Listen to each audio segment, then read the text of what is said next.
என் அன்பு குழந்தையே, உன் அப்பன் இன்று என்னுடைய வாக்கினை தர வரவில்லை. மாறாக உன்னுடைய குலதெய்வத்தின் வாக்கு ஒன்றினை கொண்டு வந்திருக்கின்றேன். ஏனென்றால் அதற்கு ஒரு காரணம் இருக்கிறது. அதை உன்னால் புரிந்து கொள்ள முடியும் அல்லவா? என் தங்கமே, உன்னுடைய குலதெய்வத்திற்கு உன்னுடைய குடும்பத்தில் இருக்கின்ற ஒரு நபரின் மீது அதிருப்தி ஏற்பட்டிருக்கிறது. அந்த அதிருப்தியானது இன்று உன்னிடத்தில் பேச வேண்டும் என்று அவர்களை தூண்டியிருக்கிறது. எல்லாவற்றிற்கும் ஒரு மிகப்பெரிய காரணம் ஒன்று இருக்கிறது என் தங்கமே. அதற்கு காரணம் என்ன தெரியுமா? உன்னுடைய குலதெய்வத்தின் மனதில் இருக்கின்ற நீங்காத அந்த வேதனை தான். நம் குலத்தில் இருக்கிற அவர்களே இது போன்று செய்கிறார்களே என்று மிகுந்த மனவேதனையில் இருந்து கொண்டிருக்கிறார்கள். என் அன்பு பிள்ளையே, உன்னுடைய மனதிற்குள் இப்பொழுது என்னென்ன எண்ணங்கள் ஓடுகிறது என்பதையெல்லாம் உன் அப்பனால் புரிந்து கொள்ள முடிகிறது. என் குலத்தில் யார் அப்படி செய்கிறார்கள்? இப்படிப்பட்ட ஒரு சூழ்நிலையை உருவாக்கி இருக்கிறார்கள். குலதெய்வத்திற்கே அவர்கள் மீது வெறுப்பு வருகிறது என்றால் அப்படி என்ன நடந்து விட்டது என்று நீ நினைக்கிறாய் அல்லவா? என் தங்கமே, இதை நீ உன் குலதெய்வத்தின் வாயாலே கேட்டுக்கொள்ள வேண்டும்.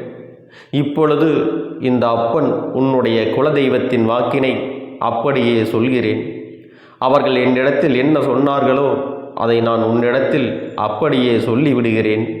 அது என்னவென்பதை நீ முழுமையாக புரிந்து கொண்டு அதன்படி நடந்தால் உன் குடும்பத்தில் என்ன நடந்தது, எதனால் இப்பொழுது இப்படி நடக்கிறது என்பதையெல்லாம் நீ தெரிந்து கொள்வாய்.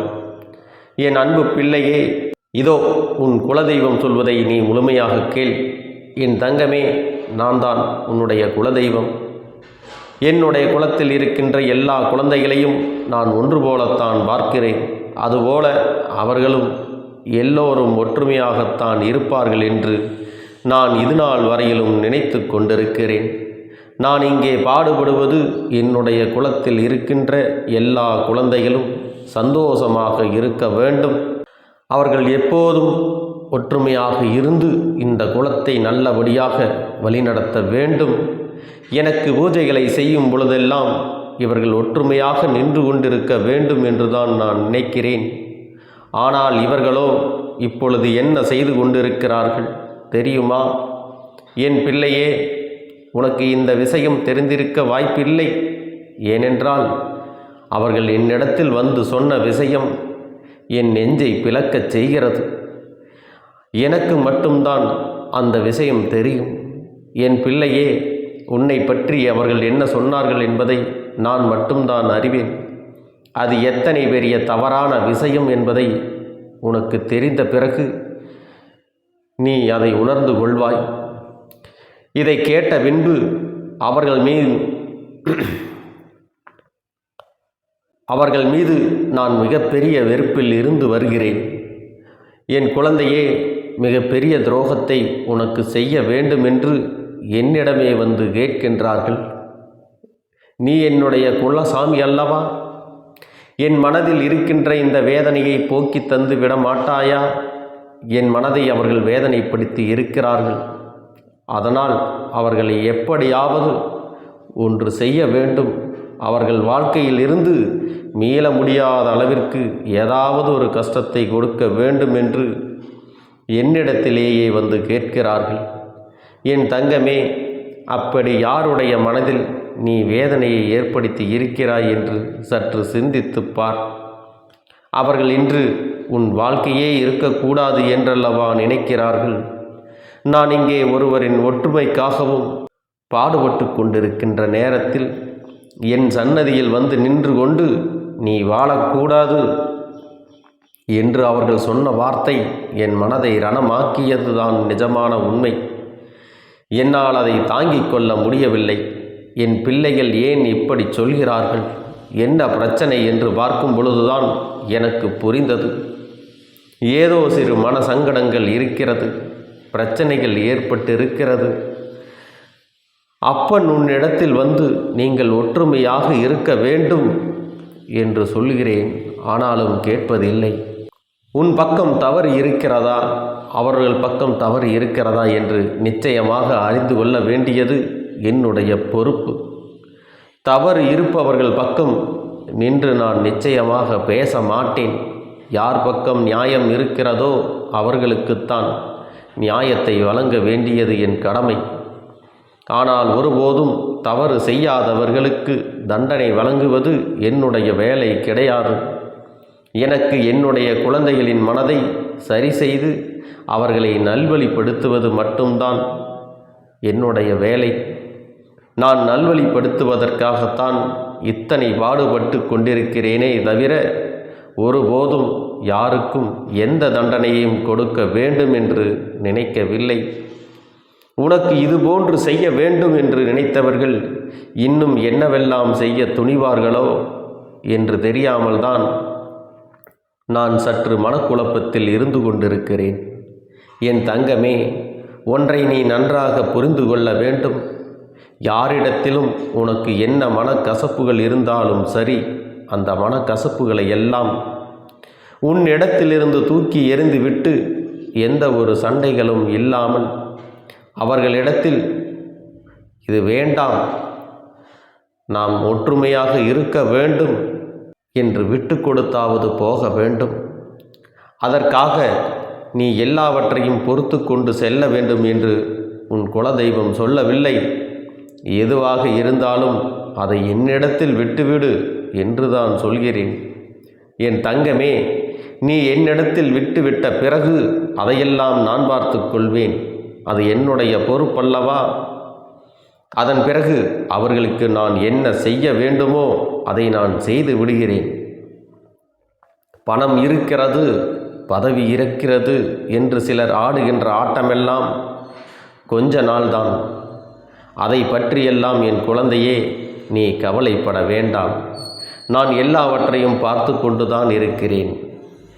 யாரெல்லாம் நீதியை தர்மத்தை மீறி நம் குலத்திற்கு அவமானத்தையும் அவப்பெயரையும் உண்டாக்குகிறார்களோ அவருக்கான தண்டனை நிச்சயமாக உண்டு. அதை நீங்கள் எல்லோருமே பார்க்கத்தான் போகிறார்கள். என் குழந்தையே, உன்னுடைய மனதில் இருக்கின்ற வேதனைகளுக்கெல்லாம் நான் இப்பொழுது உனக்கு பதிலை தந்து விடுகிறேன். இவர்கள் செய்ய நினைத்த விஷயம் உன் வாழ்க்கையை அழிக்க நினைத்த விஷயம்தான். இது எனக்கு மட்டுமே தெரிந்தது. நான் இப்பொழுது உன்னிடத்தில் சொல்லி இருக்கிறேன். அதனால் நீ பயப்பட வேண்டாம். என்னிடம்தானே உனக்கு ஏதாவது ஆக வேண்டும் என்று வேண்டினார்கள். அப்படி ஏதாவது ஆக வேண்டுமென்றால் அது என்னை தாண்டித்தான் ஆக வேண்டும். உன் குலதெய்வம் உன்னை அப்படியெல்லாம் விட்டுவிட மாட்டேன். என் தங்கமே, இப்பொழுது என்னிடத்தில் வந்து உன்னுடைய வாழ்க்கையை கெடுக்க வேண்டும் என்று நினைத்தால் அதற்கான தண்டனைகள் அவருக்குத்தான் கிடைக்கும். என் குழந்தைகளுக்குள் சண்டை வருவது சாதாரணம்தான். இருந்தாலும் ஒருவரை அழிக்க நினைக்கின்ற அளவிற்கு மனநிலை சென்று விட்டதே. இதனால் அவர்களுக்கு நான் தண்டனையை கொடுத்தே ஆக வேண்டும். என் பிள்ளையே, உன்னை நான் எப்படி தண்டிப்பது? இதை பொறுக்க முடியாமல் தான் நான் மன சங்கடத்தில் இருக்கின்றேன். உனக்கே அது தெரிந்திருந்தால் நிச்சயமாக நீ எந்தவித சிந்தனையும் இல்லாமல் கண்டிப்பாக மன்னிப்பு கேட்க வேண்டும். தவறு உன் பக்கம் இருக்கும் பட்சத்தில் நீ அதை செய்வதில் எந்த ஒரு பிழையும் கிடையாது. அதே சமயத்தில் தவறு அவர்கள் பக்கம் இருக்கிறது என்றால் நான் அவர்களுக்கு கொடுக்க போகின்ற தண்டனை என்ன தெரியுமா? இந்த தெய்வத்தினுடைய பார்வை சில நாட்கள் அவர்கள் மீது இருக்காது. அவர்கள் உனக்கு என்ன செய்ய வேண்டும் என்று நினைத்தார்களோ அது அவர்கள் வாழ்க்கையில் நடந்தே தீரும். அது எத்தனை வேதனையை கொடுக்கும் என்று சில நாட்களில் அவர்கள் புரிந்து கொண்டு நிச்சயமாக திரும்பி வந்து உன்னிடத்திலே மன்னிப்பு கேட்க வருவார்கள். அதன் பிறகுதான் அவர்கள் வாழ்க்கையை மீண்டும் நான் பழைய நிலைமைக்கு திருப்பி கொடுத்து விடுவேன். இதுதான் இப்பொழுது நான் செய்ய துணிந்திருக்கின்றேன். உனக்கு இதனை தெரிந்து கொள்ள வேண்டும். ஏனென்றால் எல்லோருமே நம்மோடு நன்றாக இருப்பார்கள். நாம் ஒருவருக்கொருவர் நல்லதை செய்தாலும் கெட்டதை செய்தாலும் நம் மீது வஞ்சக எண்ணம் ஒருவருக்கு வந்து விட்டது என்றால் அவர்கள் குலதெய்வத்திடம் கூட வேண்டி நின்று வாழ்க்கையை அழிக்கச் சொல்வார்கள் என்பதை நீ புரிந்து கொள்ள வேண்டும்.